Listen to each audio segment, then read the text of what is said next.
Money FM 89.3. Best of breakfast. Mind your business. Only on Money FM 89.3.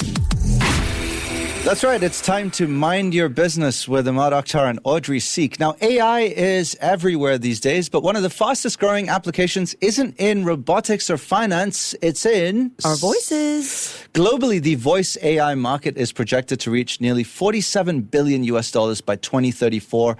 And Singapore is uniquely positioned to lead the way with our high smartphone penetration, multilingual society, and rapidly aging population. Yeah, and voice AI is already showing up in our lives in call centers, healthcare services, and even government hotlines, promising faster, more natural, and inclusive ways to connect.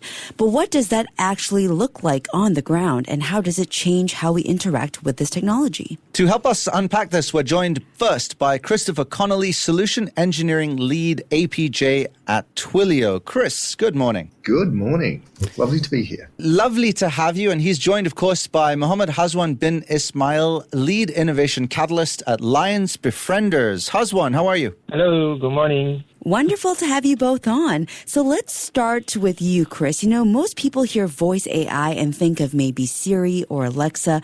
Can you maybe break it down for our listeners? What exactly is voice AI, and how does it go beyond the simple voice recognition that we've been exposed to in recent years? Sure. Voice AI is really composed of 4 different components. There's the automated speech recognition that you're familiar with. There's some natural language understanding components. And then there's increasingly generative AI that's layered on top. I'm really glad that we're all familiar with our voice assistants now because it makes it so much easier to explain to everyone.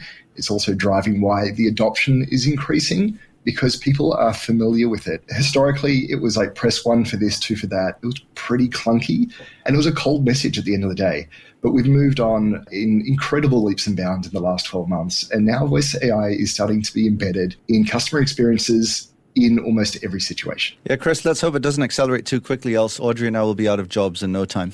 All right, so Singapore is a rather unique test bed. We're pretty small, but we're diverse as well. Nearly every household has a smartphone. Most families speak at least 2 languages, and we face rapid population aging.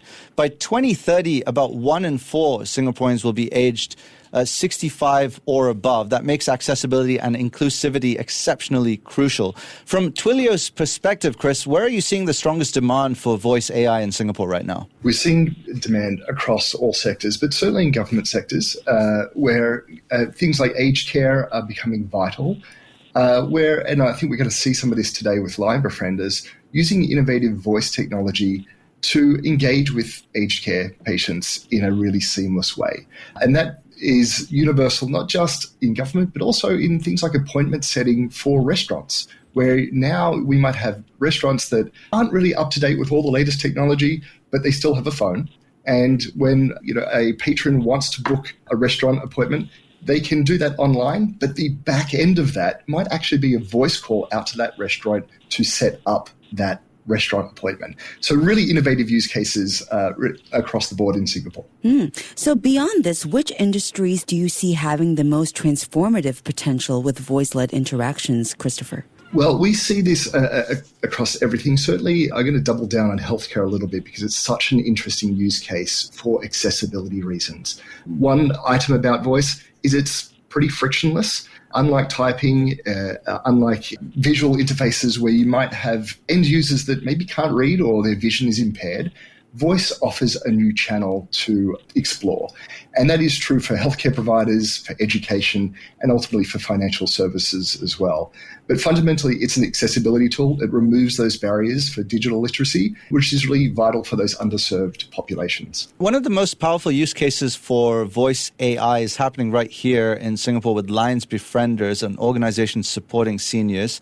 They do serve thousands of seniors across the island, many of whom face loneliness, health challenges, and language barriers. Hazwan, what inspired you to explore voice AI in eldercare, and how did the partnership with Twilio make it possible? Well, the idea really came from observing the seniors. Many of them, they look at apps, they say this is too complicated. But, you hand them a phone, they'll happily chat away.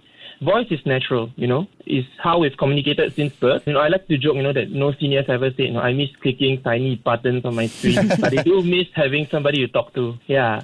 So Twilio made it possible because our platform let us build something reliable, quickly, with collaborations with our partners from Taiwan, Seesaw AI. We don't need to reinvent the wheel, Just focus on the voices and the conversations that matter. Yeah. So, Hazwan, can you give us a picture of what a day looks like for a senior using this AI assistant, and what improvements have you noticed in their well-being? It's really simple. Yeah, they just talk. No training, no downloading, no new gadgets needed. They just pick up the phone, answer the questions that the voice AI asks them, get reminders maybe, or just even have a friendly conversation with the AI. So all these voice scripts, they were trained extensively with the ground team, which means the people that actually communicate with the seniors on a daily basis. Seeing the seniors become more consistent as well. Yeah, Hazwan, just adding on to that, some of the challenges you faced during implementation, could you share some of those and how Twilio worked with you to overcome them? Well, the hardest part was actually making the conversations feel natural. Seniors don't talk in command like, play song, stop, like Siri, like when Audrey mentioned Siri just now,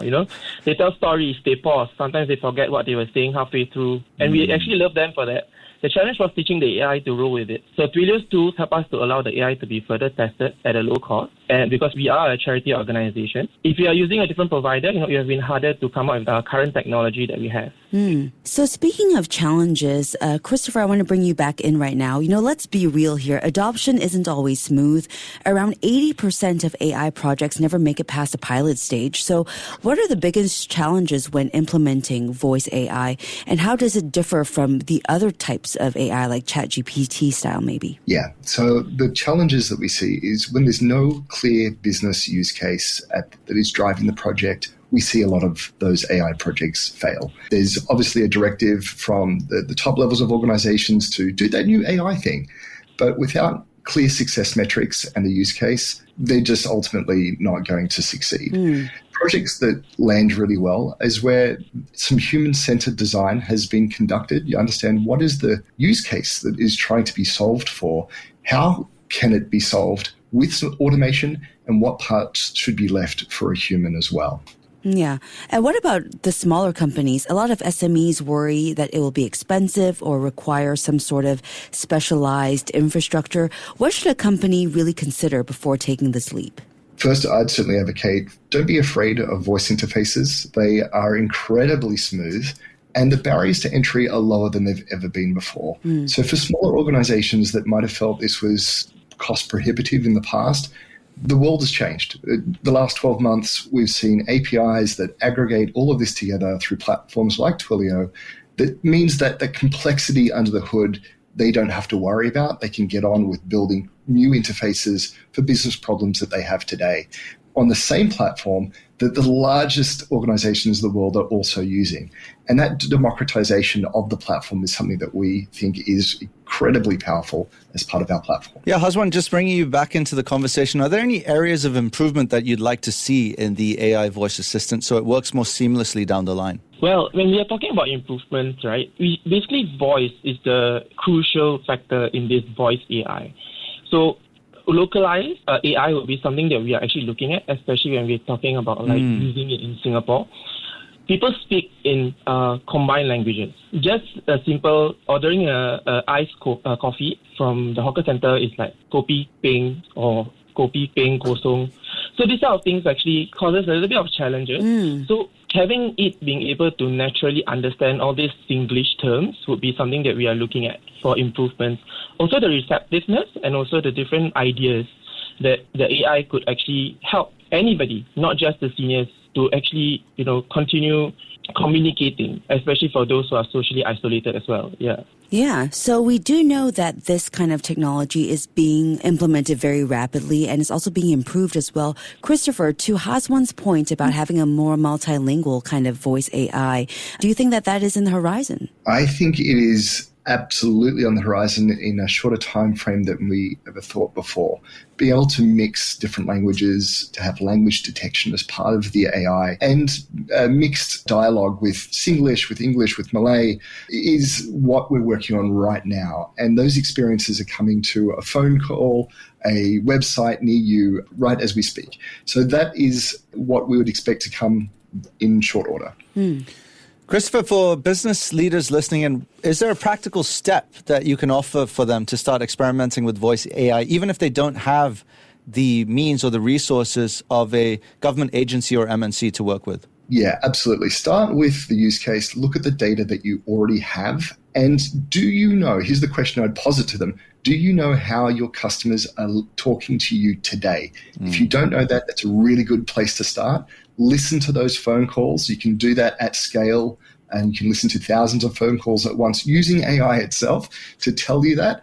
It gives you a great insight into the use cases that you should be solving for and also the ones that you shouldn't. AI shouldn't be used for everything, especially in voice. There's always a human touch element, but understanding the data sets and the use cases to start with is the very first step that we'd be advocating for. All right, and Christopher, before you go, what's next for voice AI? Do you see it reshaping how we interact with society on a deeper level? I see AI as being embedded in everything. Don't worry, it's not going to replace your jobs immediately. There's no replacement for those lovely personalities that you have. AI can't replicate that to a degree just yet. It will understand a lot more of what we do, and that friction-free interaction is really where we see things going. What we'd expect to see next is it's embedded absolutely everywhere. All right. Well, it's good to hear that Ahmad and I are, not maybe on the cutting board just yet, but we were asking for a friend. Okay. Yeah, we have to thank you both, Christopher and Hazwan, for joining us this morning. It was great chatting with you both. Thank you very much. Yes, thank you so much. Yeah, thanks. Christopher Connolly is the Solution Engineering Lead APJ at Twilio, and Mohammed Hazwan bin Ismail is the Lead Innovation Catalyst at Lions Befrienders, and they have joined us today on Mind Your Business. Stay with Money FM 89.3. Money FM 89.3.